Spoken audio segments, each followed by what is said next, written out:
মানে এই মেচিনটো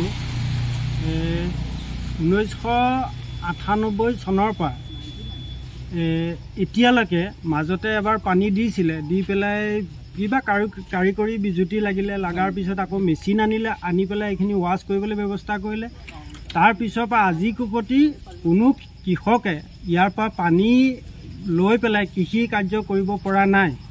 যেহেতু ইয়াত বিভাগীয় আমাৰ এজন ব্যক্তিয়ে কৈয়ে গৈছে যে বিভাগীয় ইয়াত মানুহ দিয়া হৈছে, তেখেতসকলে চৰকাৰী দৰমহা খাই আছে, কিন্তু এই যন্ত্ৰটো আজি পৰ্যন্ত অচল অৱস্থাত আছে। সেয়া চৰকাৰেও কোনো গুৰুত্ব দিয়া নাই বা কৃষকসকলৰ সুবিধাৰ কাৰণে বিভাগীয় ব্যৱস্থা একো কৰি দিয়া নাই। গতিকে এইখিনিৰ পৰা আপুনি এতিয়া চাব পাৰে, ইয়াৰ পৰা প্ৰায় 6-7 পুৰামান মাটিলৈকে ইয়াৰ নলা বহুৱাই থোৱা হৈছে।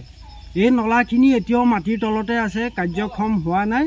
নলাবিলাক চাগে কি অৱস্থাত আছে ক'ব নোৱাৰি। য'তে ত'তে মানে নলাবিলাক মাটিৰ তলত সোমাই আছে। ইয়াক একদম কাৰ্যক্ষম কৰিবৰ কাৰণে চৰকাৰক আমি বিনম্ৰতাৰে অনুৰোধ জনাম। যিহেতু আমাৰ এই অঞ্চলৰ বাম খেতিয়ে হওক বা এই আপোনাৰ শালি খেতিয়ে হওক, সেইখিনি কৰিবৰ কাৰণে পানীৰ যি অভাৱ, এই জেগাটো যথেষ্ট বাম জেগা, সেইকাৰণে হয়তো ইয়াতে মেচিনটো বহুওৱা হৈছিলে। এই মেচিনটোৰ দ্বাৰা কৃষকে যথেষ্ট উপকৃত হ'ব বুলি আশা মানে বুকুত বান্ধি লৈছিলে।